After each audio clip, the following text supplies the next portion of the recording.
ကဲဒီနေ့မှာတော့ကျွန်တော်ကမနေ့ကဘယ်ဒီအကြောင်းကိုပဲစစ်ပြီးတော့ပြပြပေးသွားမယ်ပေါ့နော်ကျွန်တော်ဘယ်ဒီ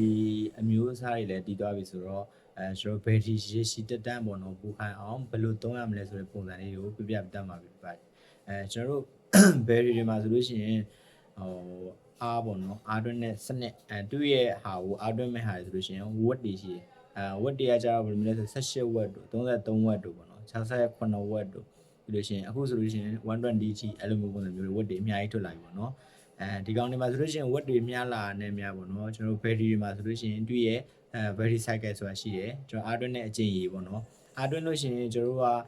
အားကုန်မှာတွင်းတာပြီးလို့ရှိရင် battery အား100ပြီးအောင်ဒီပြန်တွင်းတာတို့အဲ့လိုမျိုးအခြေအနေမျိုးပါဆိုလို့ရှိရင်တွေ့ရဲ့ battery တက်တန်းပို့ပြီးတော့တူစေတယ်ပေါ့နော်battery မြန်နဲ့ပစ္စည်းတွေစီတယ်ပေါ့အဲ့လိုပုံစံမျိုးရှိတယ်ဒါကြောင့်မို့ကျွန်တော် battery တွေအားသွင်းတဲ့ခါမျိုးမှာဆိုလို့ရှိရင် original ဘူးထဲမှာပါတဲ့ original adapter ပြီးလို့ရှိရင်သူ့ရဲ့ original ကြိုးပေါ့နော်ကောင်းတဲ့ကြိုးတွေနဲ့ပဲတွင်းတဲ့နဲ့ပြီးတော့နောက်တစ်ခုကအနေနဲ့ကကြတော့အားတွင်းမယ်ဆိုလို့ရှိရင်ဖုန်းအားပေါ့နော်အနည်းဆုံးကျွန်တော်တို့က20%လောက်ရောက်ပြီဆိုလို့ရှိရင်အားပြန်တွင်းနေတယ်ပေါ့နော်ပြီးလို့ရှိရင်ကျွန်တော်တို့က80%လောက်ရောက်ပြီဆိုလို့ရှိရင်တော့အားပြန်ပြီးတော့ဖြုတ်တင်80-20ပေါ့နော်20%နှုန်းရောက်ဆိုပြန်တွင်းမယ်80%လောက်ဆိုရင်ဖြုတ်မယ်ဆိုရင်ဘယ်ဒီတက်တန်းပုံမှန်နဲ့ပူရကြာနေဒါကတော့ကျွန်တော်တို့ဘယ်ဒီတက်တန်းဘယ်လိုကြာအောင်လုပ်ရမလဲဆိုတဲ့အကြောင်းလေးကိုပြပြပေးတာပဲဖြစ်ပါတယ်ဒီနေ့ဗီဒီယိုဒီလောက်ပါနောက်ဗီဒီယိုမှာပြန်တွေ့ကြပါဦးဘိုင်